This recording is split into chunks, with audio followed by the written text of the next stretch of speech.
This is more than 25 years old. What is it? And is it still usable? Let's find out.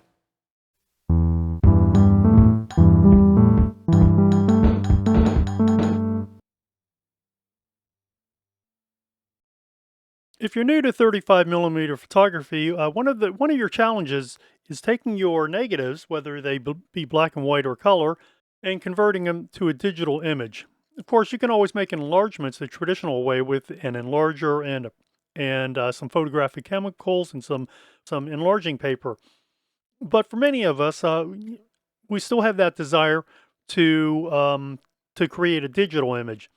There are several ways to do this. One is by using a digital camera and a light setup and a negative holder. The other way is to use a photo scanner. So let's wind the clock back a bit. I'm going to talk about how I used to do it. One of the first photo scanners I bought was the Hewlett-Packard PhotoSmart S20. That was a SCSI model. That was a model that interfaced with your computer via SCSI card. Not long after, Hewlett-Packard followed up with the S20, which was a USB model. And that is this one here. This is a fairly good sized unit. It's not, although it's not massive, it does have some size to it. So this is roughly 12 inches by 8 inches, standing 4 inches high. So 12 by 8 by 4. So if you think of a sheet of paper is what, 8.5 by 11. So it's roughly the size of a sheet of paper. So this was a pretty good unit. So this could accept either a 35mm slide, a 35mm negative, or print. I use this for prints occasionally, but for the most part, I used it in the early days for scanning negatives and slides, and it really did pretty well.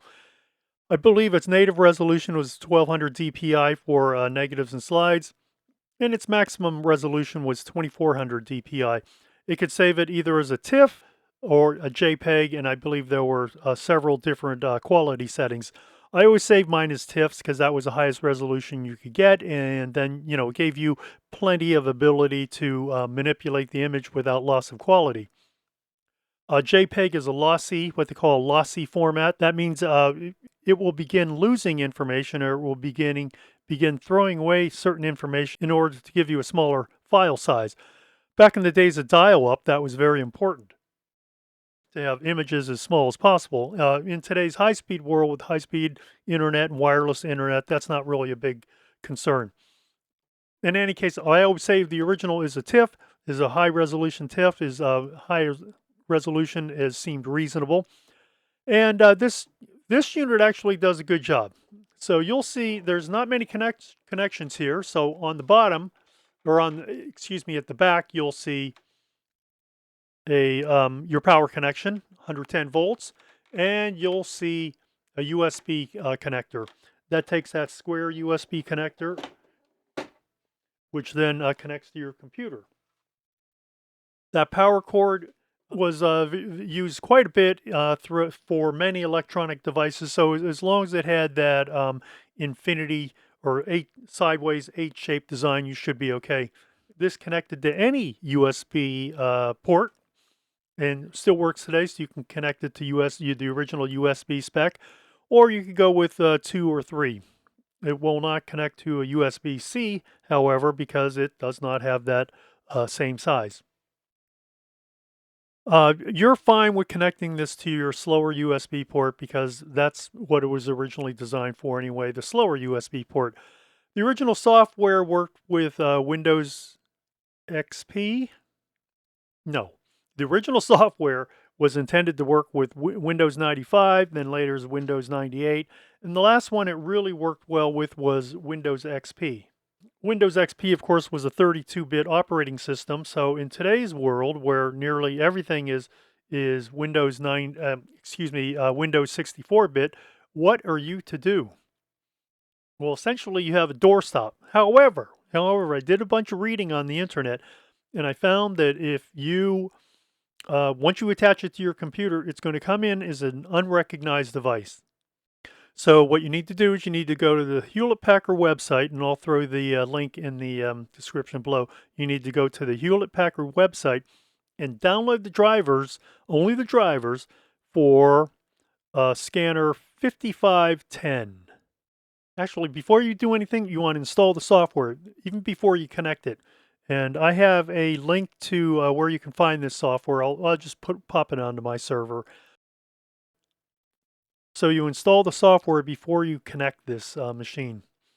Then you're going to go in and find the software for this, or find the executable file. You'll right-click on it,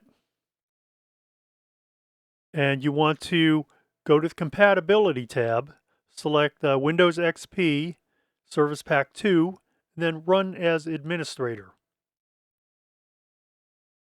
And then you'll see how this software works. And so I believe this was released, let me see, this particular model was released in 1999. So that makes it 2.5 decades old, roughly, at the time this video was recorded in 2024. But you will notice that this little PhotoSmart scanner still works pretty darn well. You can find these on the used market.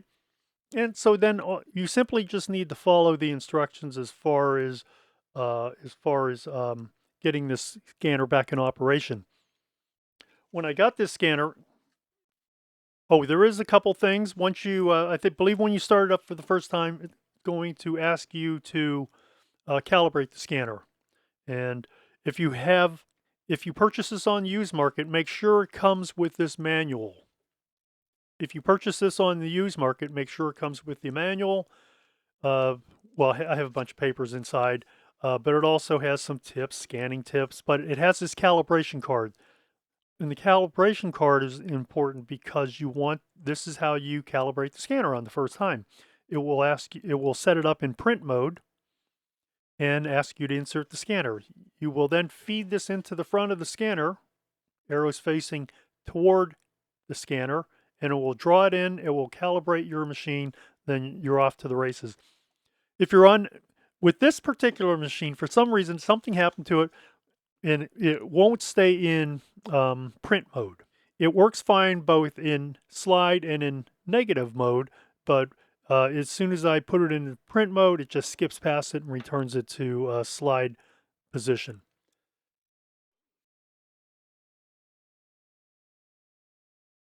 So the executable is HPI_CNTR.exe. There's no scanner detected. That's not actually true. It's going to initialize the scanner, and it doesn't find it. So let's go into the device manager. Let's take a look, see what's going on. Oh, okay. So here we are. Here's what I say. You want to update the driver. You want to browse the computer for a driver. In this case, you want to let me pick from a list. So we're going to go to imaging devices. Then we're going to go to Hewlett-Packard and see then there's net for network and then USB. In this case, you want USB. I'm going to give you this warning. Just click yes. Successfully updated the driver. And now you can see in here you have PhotoSmart 5510. Close that. Let's reopen PhotoSmart software. Okay, so it came to life. So even though it's set up for print, the scanner itself has the slide lit. Before we decide what we're going to do, we're going to jump into properties, and here's your scan speed, either fastest or slowest. Here's where you would calibrate the scanner. Like I said, mine doesn't want to stay on print, so I'm going to skip the calibration.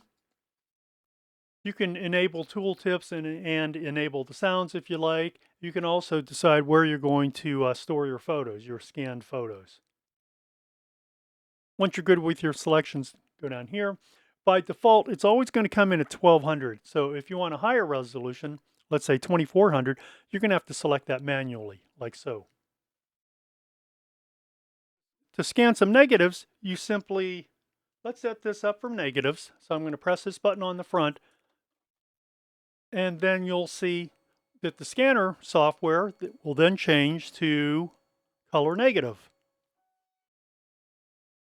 However, because because this software was written a long time ago, or it was really written for a different operating system, it takes a while for it to change. Okay, now it's changed, so I'm going to be scanning some black and white negatives, so you can select that. Then you simply insert this into the area. It will insert it in far enough until it makes a sound like that. And then now it's going to grab it and it's going to pre-scan everything. It's going to draw that negative in, going to draw this strip of negatives into the scanner. And you can see as it's doing that, you can see the preview image on the screen.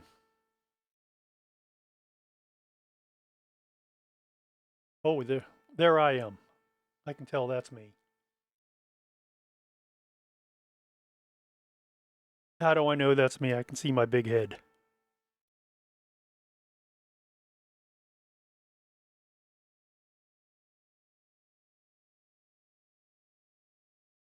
I believe you can do up to 5 at a time. With mine, I typically cut them in strips of 6. So if you wanted to do that one on the end, you would have to just turn it around and scan that one negative. If you double click on each image, it will bring up a larger version, at which point you can recrop the image or change the scan area. If you're fine with it, you click accept. If you want to rotate it, you can use the rotation tools. Yep, there we go. I think this was probably around the year 2000. If you want to make some adjustments to it, you can get into the exposure controls and make some limited adjustments. What I tended to do was not make a whole lot of adjustments.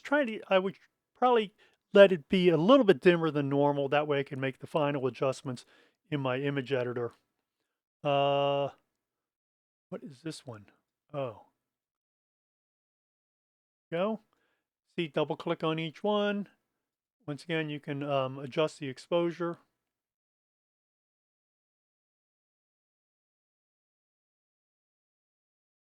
Just accept it. Now, if you want to scan multiple images, you hold your control key down, and then you click on the ones that you want to scan. So let's say I just want to scan these 4. Now, you'll notice the names. If you want to change the names, you can do it here.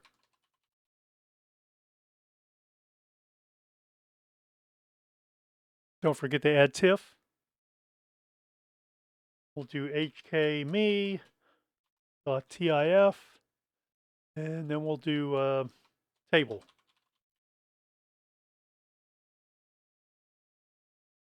Okay, so once again, hold the control key down.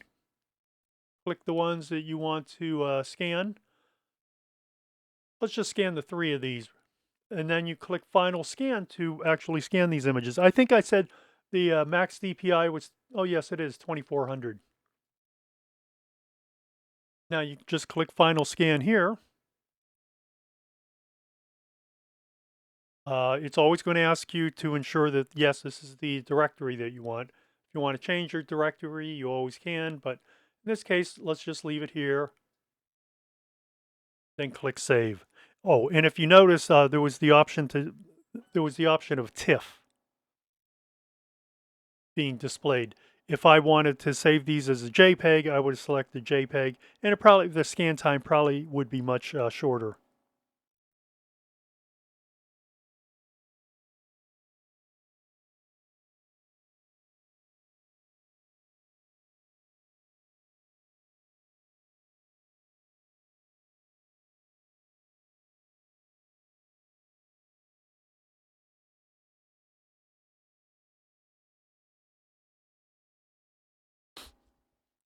So that's the sound that the scanner makes as it's scanning images. It's not a horribly loud sound. There is some. It does make a sound though. And let's see. So that comes in at 72 decibels or 75 decibels. Yeah, that comes in roughly 72 decibels. It went up because I had my big mouth going.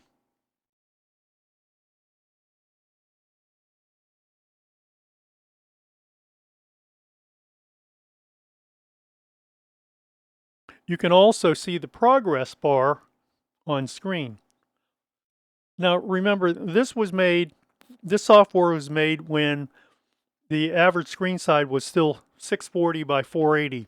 But perhaps no, you know what? We might have gotten up to 800 by 600 by at that point. I think, I don't remember if I had moved to a larger monitor, but for those who had a larger monitor, 1024 by 768 was a luxury. I remember when I went to work at the Wall Street Journal Online, our monitors were 21-inch CRTs, cathode ray tube. So they're 21-inch tube monitors. Those those monitors were massive. They were massive, and of course, you know, we were sitting what 12 to 18 inches from them. I think we got all the radiation we ever needed every evening. When I first started, well, while this scans, I'll tell you a real short story. When we first started there, we were all using, I believe, 486 computers, and we might have had 16 megabytes of RAM. That's megabytes. I think we had maybe 120 megabyte hard drives, or maybe 250. It wasn't that much. And of course, they were all desktop PCs. They weren't towers, they were the kind that sat under the monitor. Initially, we ran Windows for work groups. That would have been what, 3.11? Word 6.0. We might have been using Excel, except it was fairly infrequently. We really were running primarily in Word. Our primary web browser, or our only web browser, I think, at that point was Netscape Navigator. Later, Internet Explorer arrived, but we really stayed with Netscape, and that continued on for a number of years until, you know, Firefox hit the scene and IE matured. This, of course, would have been in, I think it was maybe in the days right before Chrome. Some people had Gmail addresses, and back in '95, it was actually a luxury to have an email address. Most people did not have an email address. Later, you would get email, but usually it's through a proprietary internet service such as AOL, America Online, or Prodigy, or what was the other one? Oh, geez, you know, there are so many I just can't remember. But, you know, a lot of us were coming in through a dial-up service, so we had a second line in our house, and that was just how we ran things. I think we had 56K modems, and I think that's where we topped out before we eventually went to broadband. So as you can see, this is a fairly time-consuming process, but if you have time, you know, it's really not a huge deal. I don't really mind this process too much. I really like scanning, and then I really like getting in there and taking a closer look at the photos. Unfortunately, I had already scanned this one before. I thought I had pulled a new strip, but I had already scanned this strip before, so I'm not looking at anything new. But we're going to fast forward through this part just so you can see how, just so that then we can take a look at the finished product.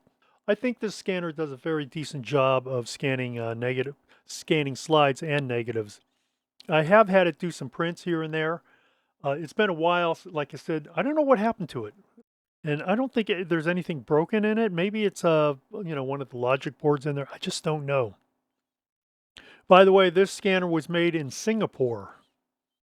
You would have thought perhaps it was made in China, but in fact, that's not true. It was made in Singapore.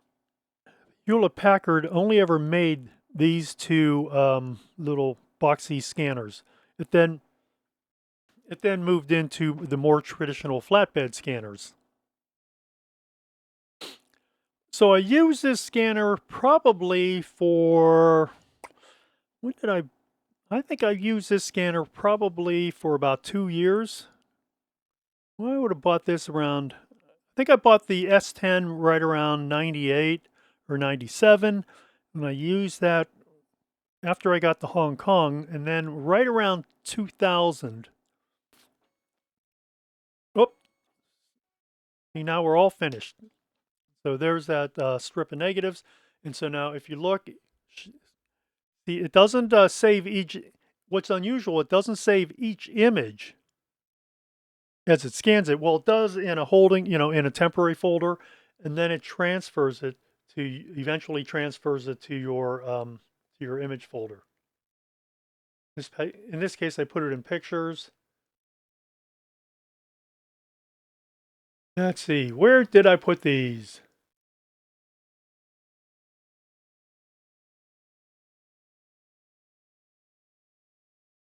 My photos.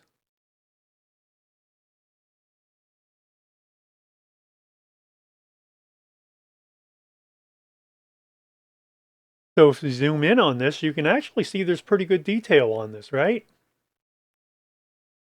Fairly decent detail. You'll notice that the contrast is sort of flat. Because this was taken with a super nettle, the super nettle had an uncoated, this is a triatar, so this is an uncoated triplet.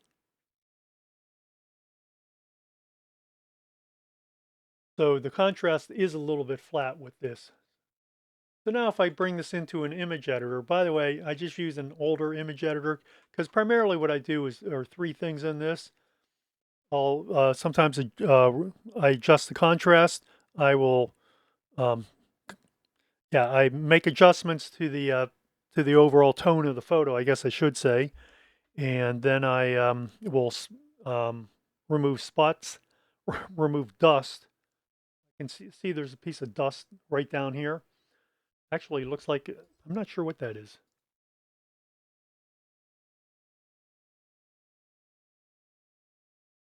Go.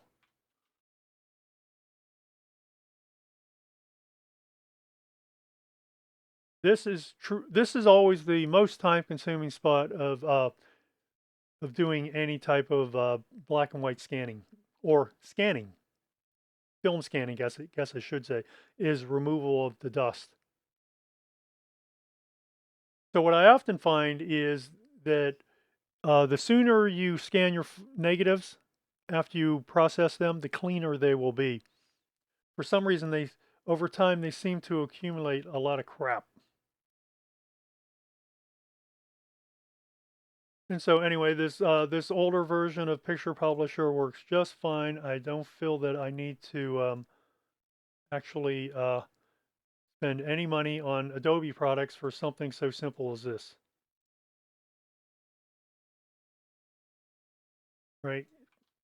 No reason for you to. There's really no reason to spend money for something as simple as these type of tools.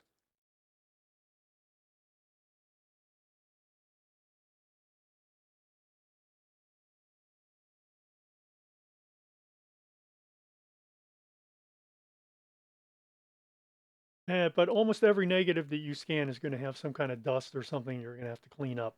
All right, so that looks good. Okay, so what are we going to do about the tones on this? I'll get this later. The tones on this. So take a look at the histogram. Right away, I'm going to bring this in. Then you can see how that really helps this photograph. I'll probably bring in the highlights just a bit, or the midtones. The highlights are, you couldn't really bring it up to here, right? Because you're going to lose all these highlights on the right. I might bring them in just a bit. I'll probably play around with this one a bit more. If I want to keep the original, sometimes I'll mark this with a _A. All right, so what size scan do we have here? So the original is an 8 megabyte scan. Dimensions are 2352 by 3536. So this would be the opposite way, 3568 by 2368. And you can see these are about 8 megabytes per image, and that's about right. That gives you plenty of information. This one was blurry because I wasn't holding the camera still. Like I said, I've already looked at it, but let's check it out again. You'll see what I mean. There, you see it? See the double image here and here? Yep. Not do a good job with that. And this is a photo someone else took, and oof, they say oof. Hey, so then if I wanted to scan more photos, I would do the same thing. I would go ahead and I would insert a strip of slides into there, and there we go. Follow the exact same procedure. So this was just a quick video on the PhotoSmart S20 and how to get it running under This is Windows 11, actually, 64-bit operating system. How to get it running after 25 years after its manufacture date. Actually, right now it's 27 years after its manufacture date. So it's still a valid device. Still works pretty well, and now I have something, until I get my big Epson running again, now I have something to scan photos. And 2400 dpi is more than enough, will provide you with more than enough information. Like I said, when you do it, so when you scan, if you happen to pick up one of these, make sure you save it as a TIFF. Don't save it as a JPEG. That way you get as much detail as possible. So I'm out of range. I'm at 900%. Yeah, I have a bit of image cleanup to do here. Ooh, see, you can see a little spot right here. I'll take care of that later. All right, that brings us to the end of this video. And as always, don't forget to hit that like and subscribe button. And if you'd like me to cover something else related to photography, let me know in the comments below or send me an email at contact@camera-talk.net. And see you on the next video.